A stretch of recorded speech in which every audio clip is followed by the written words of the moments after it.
الحمد للہ رب العالمین والعاقبۃ للمتقین والصلاة والسلام علی سید الانبیاء والمرسلین وعلی آلہ واصحابہ الطیبین الطاہرین اما بعد فاعوذ باللہ من الشیطان الرجیم بسم اللہ الرحمن الرحیم وَإِن يَمْسَسْكَ اللَّهُ بِضُرٍّ فَلَا كَاشِفَ لَهُ إِلَّا هُوَ وَإِن يَمْسَسْكَ بِخَيْرٍ فَهُوَ عَلَى كُلِّ شَيْءٍ قَدِيرٌ صدق اللہ العظیم۔ الصلاۃ والسلام علیک یا رسول اللہ، الصلاۃ والسلام علیک یا حبیب اللہ، الصلاۃ والسلام علیک یا نبی اللہ، الصلاۃ والسلام علیک یا نور اللہ، وعلی آلک واصحابک یا حبیب اللہ صلی اللہ تعالی علیہ وسلم۔ میرے پیارے آقا صلی اللہ تعالی علیہ وسلم کے پیارے دیوانوں، جس دور سے اس وقت آج کا انسان گزر رہا ہے، اس میں سے زیادہ تر انسان، چاہے وہ کسی بھی مذہب سے تعلق رکھتے ہوں، ان کے دل و دماغ میں ایک بات گردش کر رہی ہے، اور وہ یہ ہے کہ پتہ نہیں آنے والے دن کیسے ہوں گے، اور ہم اپنی زندگی کو صحیح طریقے سے گزار سکیں گے یا نہیں، اور ضروریات زندگی کے سارے سامان ہمیں نصیب بھی ہو سکیں گے یا نہیں، پتہ نہیں۔ یہ لاک ڈاؤن، یہ کورونا وائرس، یہ کووڈ-19 کب تک چلے گا، اور آنے والے دنوں کے اندر ہمارے حالات کیا ہوں گے۔ اس تصور سے انسان غمگین بھی ہے، افسردہ بھی ہے، اپسیٹ بھی ہے، اور وہ یہ جاننا چاہتا ہے کہ یہ دن کب تک رہیں گے اور کیسے رہیں گے، اور کس طریقے سے ان برے دنوں کا خاتمہ ہو سکتا ہے۔ تو میں یہاں ایک بات عرض کرنا چاہوں گا کہ سب سے پہلے تو آپ مایوسی کے دلدل سے نکلیے۔ اللہ رب العزت جل جلالہ قادر مطلق ہے، اور ہمیں اس کی قدرت پر پورا یقین رکھنا چاہیے، اور یہ تصور دل و دماغ میں رکھنا چاہیے کہ ہر رات کے بعد سویرا ہے، ایسے ہی ہر مصیبت کے بعد اللہ رب العزت جل جلالہ نے راحت بھی رکھی ہے۔ یقیناً یہ امتحان کا دن ہے، امتحان کے ایام ہیں، امتحان کا پیریڈ ہے، لیکن آج میں چاہوں گا کہ قرآن مقدس کی روشنی میں آپ کو یہ سمجھا سکوں کہ سخت سے سخت مصیبت اور ساتھ ہی ساتھ مایوسی کی طرف انسان جب چلا جاتا ہے، تو ایسی سچویشن کے اندر بھی پروردگار جل جلالہ اپنی قدرت کے جلوے کیسے دکھاتا ہے، اور دنیا کے سامنے اپنی طاقت اور قدرت ظاہر کرتا ہے، اور بتاتا ہے کہ تم یہ تصور کرتے ہو کہ شاید یہ پاسیبل نہیں، لیکن انسان کے لیے ہر چیز ہو سکتی ہے امپاسیبل، لیکن مولا کے لیے کوئی چیز امپاسیبل نہیں۔ مولا جب چاہے، جو چاہے، جیسے چاہے، پروردگار جل جلالہ اپنی قدرت کے جلوے انسانوں کے سامنے دکھا سکتا ہے۔ میرے پیارے آقا صلی اللہ تعالی علیہ وسلم کے پیارے دیوانوں، خوشی اور راحت یہ رب قدیر جل جلالہ کی جانب سے ہے۔ اسے قرآن مقدس کی روشنی میں سمجھے، اللہ عز و جل ارشاد فرماتا ہے وَإِن يَمْسَسْكَ اللَّهُ بِضُرٍّ فَلَا كَاشِفَ لَهُ إِلَّا هُوَ، اور اگر تجھے اللہ کوئی برائی پہنچائے تو اس کے سوا اس کا کوئی دور کرنے والا نہیں۔ جب پروردگار جل جلالہ کی جانب سے کوئی برائی پہنچ جائے تو پھر اسی کی طرف رجوع کرنا چاہیے اور اس کی بارگاہ میں نیک بندوں کا وسیلہ پیش کرتے ہوئے اسے منانے کی کوشش کرنی چاہیے اور اسے راضی کر کے پروردگار جل جلالہ کی بارگاہ سے مصیبتوں کے ازالے کی کوشش کرنی چاہیے۔ یاد رکھیں، مصیبت اسی کی طرف سے ہے اور مصیبت کو دور کرنے والی ذات فی نفس ہی اللہ رب العزت جل جلالہ ہی کی ذات ہے۔ اسی طریقے سے آپ دیکھیں، دنیا کا اگر کوئی انسان آپ کی برائی چاہے اور آپ کو تکلیف پہنچانا چاہے اور مولا آپ کو راحت دینا چاہے تو ہوگا وہی جو مولا چاہے گا۔ کسی انسان کی تکلیف پہنچانے کے ہزار ارادے، ہزار منصوبے، ہزار پلاننگ دھری کی دھری رہ جائے گی اور پروردگار جل جلالہ راحت عطا فرمائے گا۔ اور اگر پروردگار جل جلالہ تکلیف پہنچانا چاہے تو یاد رکھیں، دنیا کا کوئی انسان چاہے کہ راحت نصیب ہو جائے تو ہزارہ کاوشوں کے باوجود وہ انسان راحت نہیں پہنچا سکتا۔ میرے پیارے آقا صلی اللہ تعالی علیہ وسلم کے پیارے دیوانوں، پروردگار جل جلالہ نے ارشاد فرمایا وَإِن يَمْسَسْكَ بِخَيْرٍ فَهُوَ عَلَى كُلِّ شَيْءٍ قَدِيرٌ، اور اگر تجھے بھلائی پہنچائے تو وہ سب کچھ کر سکتا ہے، اس کے لیے کوئی ناممکن نہیں۔ اگر مولا بھلائی پہنچانا چاہے تو پوری دنیا مل کر کے بھی اس کا برا نہیں کر سکتی، اور اگر مولا اسے امتحان میں گرفتار کرنا چاہے تو پوری دنیا مل کر کے اسے امتحان سے نہیں بچا سکتی۔ اب آئیے میں آپ کو تھوڑا سا سمجھاؤں اور رب کی قدرت کا ایک جلوہ آپ کے سامنے پیش کروں تاکہ مایوسی کے دلدل سے نکل کر اپنے رب کی قدرت، اس کی طاقت کے سامنے سرنڈر ہو جائیں اور اس کی قدرت سے کبھی بھی مایوس نہ ہوں۔ اللہ کے لیے کوئی چیز بھی امپاسبل نہیں، میرے مولا کے لیے ہر چیز ممکن ہے۔ میرے پیارے آقا صلی اللہ تعالی علیہ وسلم کے پیارے دیوانوں، وہ ہر شے پر قادر ہے، وہ جب چاہے جس طرح چاہے پروردگار جل جلالہ اپنی قدرت کے جلووں کا اظہار فرما سکتی ہے۔ اب آئیے میں آپ کو سب سے پہلے حضرت ابراہیم علی نبینا علیہ الصلاۃ والتسلیم کی زندگی کا ایک واقعہ قرآن مقدس کی روشنی میں سمجھانا چاہوں گا۔ آپ دیکھیں، حضرت ابراہیم علی نبینا علیہ الصلاۃ والتسلیم رب قدیر جل جلالہ کی جانب انسانوں کو دعوت دینے کے لیے عزم مصمم فرماتے ہیں، اور آپ نے اپنے زمانے میں لوگوں کو اللہ کی طرف بلایا اور دعوت اللہ کے لیے آپ نے اپنی زندگی کے بیشتر لمحات گزارے۔ ظاہر سی بات ہے کہ حق کی طرف بلانا آسان بھی نہیں اور حق کی راہ پر چلنا بھی آسان نہیں۔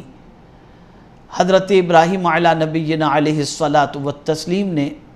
جب دعوت حق پیش کی تو سخت امتحان سے گزرنا پڑا،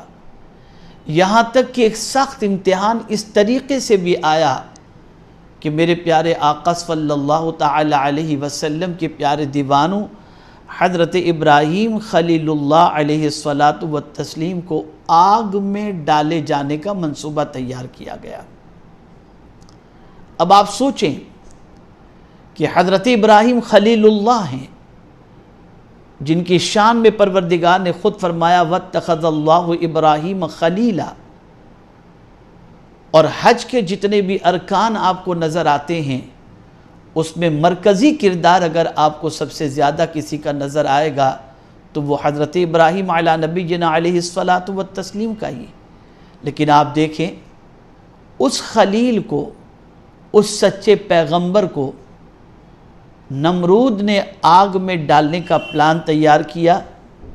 اور میرے پیارے آقا صلی اللہ تعالی علیہ وسلم کے پیارے دیوانوں،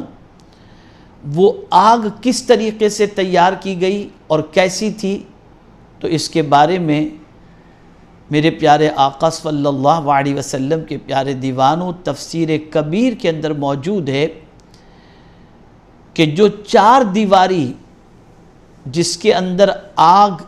جلائی گئی تھی، اس کی مقدار سے متعلق حضرت عبداللہ ابن عباس رضی اللہ تعالیٰ عنہ نے بیان فرمایا کہ اس کی بلندی 45 فیٹ اور چوڑائی 30 فیٹ اور لمبائی 45 فیٹ۔ اس طریقے سے آپ دیکھیں یہ آگ جو ہے وہ تیار کی گئی اس 4 دیواری کے اندر۔ میرے پیارے آقا صلی اللہ تعالی علیہ وسلم کے پیارے دیوانوں، اب جب آگ جلا دی گئی، اس میں لکڑیاں ڈال کر جب آگ کے شعلے اٹھنے لگے تو آپ کو معلوم ہے وہ شعلے آسمان کو چھوتے ہوئے نظر آ رہے تھے۔ اتنی خطرناک آگ تھی کہ اس کے اوپر سے پرندوں کے گزرنے کا بھی مشکل تھا، پرندوں کا گزر بھی مشکل تھا، اتنی سخت ترین آگ جلائی گئی۔ اس وقت نمرود اور دوسروں کے دلوں میں یہ خیال پیدا ہوا کہ اب حضرت ابراہیم کو آگ میں کیسے پھینکیں، آگ میں کیسے ڈالیں۔ تو آپ جانتے ہیں اس وقت شیطان نے مشورہ دیا کہ منجنیق تیار کی جائے اور اس کے اندر رکھ کے حضرت ابراہیم علیہ السلام کو آگ کی طرف روانہ کر دیا جائے۔ میرے پیارے آقا صلی اللہ تعالی علیہ وسلم کے پیارے دیوانوں، جن اور انس کے علاوہ سب کے سب حضرت ابراہیم علیہ السلام کو جب آگ کی طرف ڈالے جانے کا منصوبہ بنا اور آگ کی طرف جب آپ کو ڈالنے کے لیے سارا معاملہ طے ہو گیا اور اس پلاننگ کو عملی جامہ پہنانے کا جب وقت آیا تو سوائے جن و انس کے اللہ کی ساری مخلوق نے اللہ عز و جل کی بارگاہ کے اندر التجا کی، مولا ابراہیم کے علاوہ زمین پر کوئی تیری عبادت کرنے والا نہیں ہے، اگر ابراہیم کو بھی جلا دیا جائے گا تو پھر تیری عبادت کون کرے گا۔ اس طرح سے ہر مخلوق جو ہے اللہ عز و جل کی بارگاہ میں فریاد کرنے لگی۔ اسی میں پروردگار جل جلالہ کے معصوم فرشتے حضرت ابراہیم علیہ السلام کی بارگاہ میں حاضر ہوئے اور آ کر کے حضرت ابراہیم علیہ السلام کی بارگاہ میں انہوں نے عرض کیا، اگر آپ فرمائیں تو اس کو ٹھنڈا کر دیا جائے، اس پر پانی ڈال دیا جائے، آپ کی امداد کے لیے ہم حاضر ہیں۔ تو حضرت ابراہیم علیہ السلام نے برجستہ ارشاد فرمایا، مجھے تمہاری کسی امداد کی ضرورت نہیں، میں اپنے کریم کے فیصلے پر راضی ہوں۔ اللہ اکبر۔ اور اس کے بعد حضرت جبریل امین علیہ السلام حاضر ہوئے اور انہوں نے حضرت ابراہیم خلیل اللہ علیہ السلام سے عرض کیا کہ اگر کوئی حاجت ہو تو بیان کریں۔ تو حضرت ابراہیم علیہ السلام نے ارشاد فرمایا، تم سے کوئی حاجت نہیں۔ اور اس کے بعد انہوں نے کہا کہ اگر رب سے حاجت ہے تو رب ہی سے ذکر کر دیں۔ تو قربان جائیے حضرت ابراہیم علیہ السلام کے توکل پر کہ آپ ارشاد فرماتے ہیں کہ میرا مولا میرے حالات کو اچھی طریقے سے جانتا ہے، اس لیے اس کے سامنے بھی میں اپنے معروضات کو پیش کرنے سے گریز کرتا ہوں اور میں اپنے مولا کے فیصلے پر راضی ہوں، وہ میری حالت کو مجھ سے بہتر جانتا ہے۔ اللہ اکبر۔ اللہ رب العزت جل جلالہ کی رضا اور اللہ عز و جل پر کتنا بڑا توکل تھا حضرت ابراہیم علیہ السلام کو۔ لیکن یہاں ایک بات اور میں عرض کروں گا کہ اس آگ کو جو پھونک مار رہی تھی وہ کون سی مخلوق تھی؟ وہ چھپکلی تھی۔ اسی لیے آقا کریم صلی اللہ علیہ وسلم نے چھپکلی کو مارنے کا حکم دیا ہے اور اس کے مارنے پر ثواب بھی فرمایا ہے، بلکہ یہاں تک فرمایا کہ پہلی ضرب میں اگر چھپکلی کو مار دیا جائے تو زیادہ ثواب ہے، اس کے بعد 2 ضرب میں اگر مار دیا جائے 2 مرتبہ میں تو کم ثواب ہے اس سے، اور 3 مرتبہ میں اس سے کم ثواب ہے۔ لیکن چھپکلی کو مارنے کے لیے رسول اعظم صلی اللہ علیہ وسلم نے مارنے کی فضیلت بھی بیان فرمائی۔ اس لیے یاد رکھیں، چھپکلی کو مارنا ثواب ہے، اور یہ چھپکلی ہی تھی جو اس آگ کو بھڑکانے کے اندر اپنا رول پلے کر رہی تھی۔ میرے پیارے آقا صلی اللہ تعالی علیہ وسلم کے پیارے دیوانوں، اب آپ اندازہ لگائیں، حضرت ابراہیم علیہ السلام کے لیے آگ تیار کی گئی، اور جب آپ کو اس آگ کی طرف روانہ کیا گیا تو آپ جانتے ہیں میرے پیارے آقا صلی اللہ تعالی علیہ وسلم کے پیارے دیوانوں، حضرت ابراہیم علیہ السلام کی زبان مبارک پر کون سا جملہ تھا؟ تو فرمایا گیا حضرت ابراہیم علیہ السلام اپنی زبان مبارک سے یہ کہہ رہے تھے، لا الہ الا انت سبحانک لک الحمد ولک الملک لا شریک لک۔ اور یہاں ایک اور بات بھی میں عرض کر دوں کہ جب فرشتوں نے حضرت ابراہیم علیہ السلام سے کہا تھا کوئی حاجت ہو تو بیان کرو، ہم آپ کی امداد کے لیے حاضر ہیں، تب آپ نے جو جملہ عرض کیا تھا وہ جملہ یہ تھا، حسبی اللہ و نعم الوکیل۔ اور میرے پیارے آقا صلی اللہ تعالی علیہ وسلم کے پیارے دیوانوں، احادیث میں یہ بھی ملتا ہے کہ جب حضرت ابراہیم علیہ السلام کو آگ کی طرف جب ڈالا جا رہا تھا، تب آپ کی زبان مبارک پر جہاں لا الہ الا انت سبحانک لک الحمد ولک الملک لا شریک لک یہ تھا، وہیں پر آپ کی زبان مبارک پر حسبنا اللہ و نعم الوکیل بھی تھا۔ تو دنیا یہ دیکھ رہی تھی کہ حضرت ابراہیم علیہ السلام کو آگ میں ڈالا گیا، یہاں تک کہ کافروں نے بھی اطمینان کا اظہار کیا کہ ہم نے ابراہیم کو آگ میں ڈال دیا۔ لیکن اللہ اکبر، ادھر حضرت ابراہیم علیہ السلام کو آگ کی طرف روانہ کیا گیا، اور ادھر میرے کریم نے ارشاد فرمایا، یا نارو کونی بردم و سلامن علی ابراہیم، اے آگ ابراہیم پر ٹھنڈی اور سلامتی والی ہو جا۔ اب یہاں آپ دیکھیں، رب قدیر جل جلالہ صرف ٹھنڈی نہیں فرمایا، بلکہ ٹھنڈی کے ساتھ یہ فرمایا یا نارو کونی بردہ نہیں فرمایا، بلکہ بردم و سلامہ فرمایا۔ اس کے بارے میں مولا علی کرم اللہ تعالی وجہہ الکریم کا ارشاد مذکور ہے کہ اگر اللہ تعالیٰ آگ کو سلامن کا حکم نہ دیتا تو آگ اتنی ٹھنڈی ہو جاتی کہ آپ سردی سے وصال پا جاتے۔ تو سلامہ فرما کر پروردگار جل جلالہ نے اس آگ کو ٹھنڈک اور سلامتی والا پروردگار جل جلالہ نے اس آگ کو بنا دیا۔ یہاں سے یہ بات سمجھ میں آئی کہ ساری کائنات مل کر کے بھی اگر تمہیں تباہ کرنا چاہے، اور مولا اگر اپنی قدرت کاملہ سے تمہیں بچانا چاہے، تو ہوگا وہی جو رب چاہے گا، اس لیے کہ مولا ہر شے پر قادر ہے۔ ساری مخلوق اللہ عز و جل کے دست قدرت میں ہے، اور ساری مخلوق پر میرے رب کا حکم چلتا ہے۔ وہ قادر مطلق ہے، جب چاہے، جیسے چاہے، جسے چاہے وہ حکم فرما دے، اور اسی کے حکم کی پیروی ساری مخلوق کرتی ہوئی دکھائی دے گی۔ اس واقعے سے جو سبق ہمیں ملتا ہے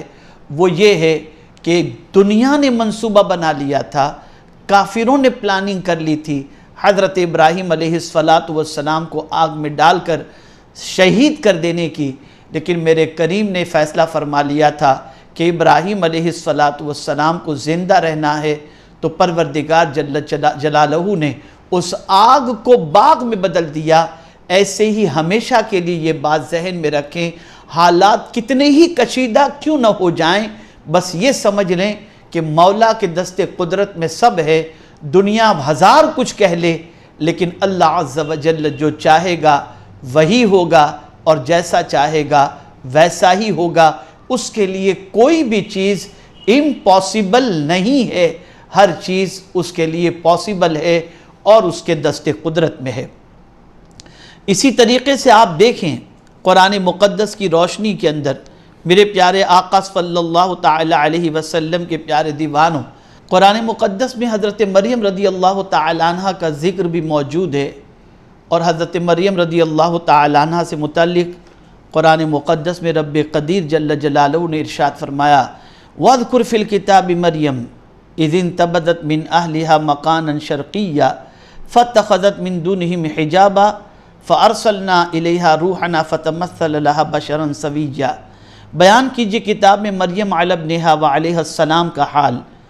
جب وہ الگ ہو گئی اپنے گھر والوں سے ایک مکان میں جو مشرق کی جانب تھا، پس بنا لیا اس نے لوگوں کی طرف سے ایک پردہ، پھر ہم نے بھیجا اس کی طرف اپنے جبریل کو، پس وہ ظاہر ہوا اس کے سامنے ایک تندرست انسان کی صورت میں۔ اب آپ دیکھیں حضرت جبریل امین علیہ السلام حضرت مریم رضی اللہ تعالی عنہ کے پاس حاضر ہوئے۔ اس وقت آپ کی عمر کم و بیش 11 سال کی تھی، اور حضرت جبریل امین علیہ السلام انسانی لباس کے اندر تشریف لائے۔ جیسے ہی حضرت مریم رضی اللہ تعالی عنہ نے حضرت جبریل امین علیہ السلام کو دیکھا تو کیا کہا آپ نے؟ قالت انی اعوذ بالرحمن منک ان کنت تقیا،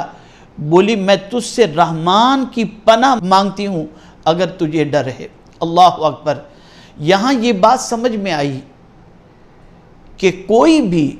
اللہ رب العزت جل جلالہ کی پناہ مانگے تو مولا اسے پناہ ضرور عطا فرماتا ہے۔ اور تنہائی میں حضرت جبریل امین علیہ السلام کو لباس بشری میں دیکھ کر وہ گھبرا گئیں، اور گھبرا کر انہوں نے اللہ عز و جل کی بارگاہ کے اندر پناہ بھی مانگی اور پھر ڈری بھی۔ تو اس وقت حضرت جبریل امین علیہ السلام نے اپنا تعارف، اپنا انٹروڈکشن اور اپنا مقصد بیان کیا، جسے قرآن کہتا ہے قال انما انا رسول ربک لأہب لک غلاما زکیا، اور میں تیرے رب کا بھیجا ہوا ہوں کہ میں تجھے ایک ستھرا بیٹا دوں۔ اللہ اکبر۔ بیٹا دینے کی نسبت حضرت جبریل امین علیہ السلام اپنی طرف کر رہے ہیں۔ یاد رکھیں حقیقت میں بیٹا دینا اللہ رب العزت جل جلالہ کی شان اور قدرت ہے، لیکن وہ اپنی قدرت کا مظہر کسی کو بناتا ہے،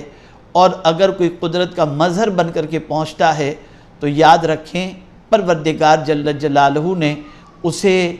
اتنی قوت و صلاحیت اور طاقت اپنے فضل و کرم سے عطا فرمائی ہے کہ پروردگار جل جلالہ کی بارگاہ کے اندر اس کی دعائیں بھی قبول ہوتی ہیں، اور اللہ عز و جل اسباب کے ذریعے اپنی قدرت کے جلوے کا مظاہرہ بھی فرماتی ہے۔ اب آپ دیکھیں حضرت جبریل امین علیہ السلام نے فرمایا کہ لِأَهَبَ لَكِ غُلَامًا زَكِيًّا، میں تجھے ایک ستھرا بیٹا دوں۔ اب یہاں آپ سوچیں حضرت مریم رضی اللہ تعالیٰ عنہ غیر شادی شدہ ہیں، اور غیر شادی شدہ کو بیٹا دینے کی بات جب اس طریقے سے انہوں نے کہی تو اللہ اکبر، حضرت مریم رضی اللہ تعالیٰ عنہ نے کیا کہا؟ قالت انا یکون لی غلام ولم یمسسنی بشر ولم اکو بغیہ، بولی میرے لڑکا کیسے ہوگا، مجھے تو کسی آدمی نے ہاتھ نہیں لگایا اور نہیں میں بدکار ہوں۔ یعنی ان کے ذہن میں یہ بات تھی کہ بیٹا جو ہے یا اولاد کا جو مسئلہ ہے وہ جو پروردگار جل جلالہ نے عام طور پر جو طریقہ رکھا ہے کہ میاں بیوی کے ملن کے بعد بچے کی ولادت ہوتی ہے، تو آپ کے ذہن میں یہ فوراً خیال پیدا ہوا کہ آپ کو تو کسی انسان نے چھوا تک نہیں، اور آپ نہ بدکارہ ہیں، تو پھر بیٹا کیسے ہوگا؟ تو میرے پیارے آقا صلی اللہ تعالی علیہ وسلم کے پیارے دیوانوں، حضرت جبریل امین علیہ السلام نے جواب میں ارشاد فرمایا قال کذالک قال ربک هو علی حین وَلِنَجْعَلَهُ آیَةً لِلنَّاسِ وَرَحْمَةً مِنَّا وَكَانَ أَمْرًا مَقْضِيًّا، کہا یوں ہی ہے، تیرے رب نے فرمایا ہے کہ یہ مجھے آسان ہے، اور اس لیے کہ ہم اسے لوگوں کے واسطے نشانی کریں، اور اپنی طرف سے ایک رحمت اور اس کام کا فیصلہ کیا جا چکا ہے، اس کام کا فیصلہ کیا جا چکا ہے۔ یعنی اب آپ دیکھیں انہوں نے جب تعجب کا اظہار کیا تو حضرت جبریل امین علیہ الصلاۃ والتسلیم نے فوراً فرمایا کہ بس ایسا ہی ہے، اور یہ رب کا فیصلہ ہو چکا ہے تاکہ انسانوں کے سامنے اللہ کی نشانی ظاہر ہو جائے۔ اور نشانی ظاہر ہونا، اور اس سے مراد یہ بھی ہے کہ پروردگار جل جلالہ کی قدرت کے جلوے انسانوں کے سامنے آ جائیں کہ وہ قادر مطلق ہے، چاہے تو بغیر باپ کے بھی بیٹا عطا فرما دے، اور چاہے تو بغیر ماں باپ کے بھی بیٹا عطا فرما دے، یہ سب کچھ اس کے دست قدرت میں ہے۔ میرے پیارے آقا صلی اللہ تعالی علیہ وسلم کے پیارے دیوانوں، آپ ذرا سوچیں، پروردگار جل جلالہ نے قرآن مقدس میں ارشاد فرمایا، قال كذلك اللہ یخلق ما یشاء اذا قضى امرا فانما یقول له کن فیکون۔ اللہ اکبر، فرمایا بات یوں ہی ہے جیسے تم کہتی ہو، لیکن اللہ تعالیٰ پیدا فرماتا ہے جو چاہتا ہے، جب فیصلہ فرماتا ہے کسی کام کے کرنے کا تو بس اتنا ہی کہتا ہے اسے کہ ہو جا تو فوراً ہو جاتا ہے۔ اللہ اکبر، میرے پیارے آقا صلی اللہ تعالی علیہ وسلم کے پیارے دیوانوں، اب حضرت جبریل امین علیہ الصلاۃ والتسلیم نے رب کی قدرت کے بارے میں فرمایا کہ مولا جو چاہے وہ ہو جاتا ہے، اور اس کے بعد حضرت جبریل امین علیہ الصلاۃ والتسلیم نے بعض روایتوں میں ہے کہ آپ کی آستین میں پھونک ماری، بعض روایتوں میں ہے کہ آپ کے گریبان میں پھونک ماری، یا بعض روایتوں میں ہے کہ آپ کے منہ کے اندر پھونک ماری، اور پھونک مارتے ہی آپ حاملہ ہو گئیں۔ قرآن کہتا ہے فَحَمَلَتُ فَانْتَبَذَتْ بِهِ مَكَانًا قَصِيًّا، پس وہ حاملہ ہو گئیں اس بچے سے، پھر وہ چلی گئیں اسے شکم میں لیے کسی دوسری جگہ۔ اب یہاں آپ دیکھیں، رب قدیر جل جلالہ نے کسی اور فرشتے کو نہیں بھیجا، حضرت جبریل امین کو کیوں بھیجا؟ تو حضرت جبریل امین علیہ الصلاۃ والتسلیم کا لقب روح الامین ہے، اور آپ کو روح الامین اس لیے کہا جاتا ہے کہ سارے انبیاء کرام علیہم الصلاۃ والسلام کے پاس آپ اللہ کا پیغام لے کر کے آئے، اور اس پیغام کے ذریعے دین زندہ ہوا، اس لیے آپ کو روح الامین کہتے ہیں کہ آپ کے ذریعے دین زندہ ہوا، اور جو پیغام اللہ نے عطا فرمایا اس کو کچھ بھی کم و بیش کیے بغیر اللہ کی امانت کو لا کر انبیاء کرام تک انہوں نے پہنچایا، اس لیے آپ کو امین کہا جاتا ہے۔ اور اسی طریقے سے حضرت مریم کے لیے بھی حضرت جبریل امین کو بھیجنے کی وجہ یہ تھی کہ حضرت جبریل امین کے پھونک کی وجہ سے اللہ رب العزت جل جلالہ نے ان کو حاملہ کر دیا، اور ان کے بطن سے جو بچہ پیدا ہوا اسے حضرت عیسیٰ روح اللہ کہا جاتا ہے، اللہ کی روح کے طور پر ان کو یاد کیا جاتا ہے۔ میرے پیارے آقا صلی اللہ تعالی علیہ وسلم کے پیارے دیوانوں، یہ تفصیلی گفتگو ہے، اور اس پر مزید تفصیلی گفتگو درکار نہیں ہے، بتانا یہ مقصود ہے کہ میرے رب کی قدرت ہے، وہ چاہے تو بن باپ کے بھی بیٹا عطا فرما دے، اور وہ چاہے تو بغیر ماں باپ کے بھی بیٹا عطا فرما دے، یہ اس کی قدرت ہے اور اس کی طاقت ہے۔ تو میرے پیارے آقا صلی اللہ تعالی علیہ وسلم کے پیارے دیوانوں، مجھے آج آپ کو ان دو واقعات کے ذریعے یہ بتانا ہے، واقعات اور بھی بہت سارے ہیں لیکن اس کی تفصیل میں جانے کی بجائے مختصراً مجھے یہ آپ کو بتانا ہے کہ میرا کریم بڑی قدرت والا ہے۔ خدا کے لیے اللہ کی کتاب پر بھروسہ کرتے ہوئے حالات کو نہ دیکھو بلکہ قدرت کی طرف نظر رکھو، اور اپنے مولا کو قادر مطلق مان کر یہ یقین رکھو کہ حالات کتنے ہی سخت ترین کیوں نہ ہو، مولا اگر چاہے تو پلک کے جھپکتے مصیبتوں کو راحت میں تبدیل فرما دے اور راحت کو مصیبت میں تبدیل فرما دے۔ اس لیے آج جو مصیبتوں کے ماحول کے اندر انسان ڈر رہا ہے،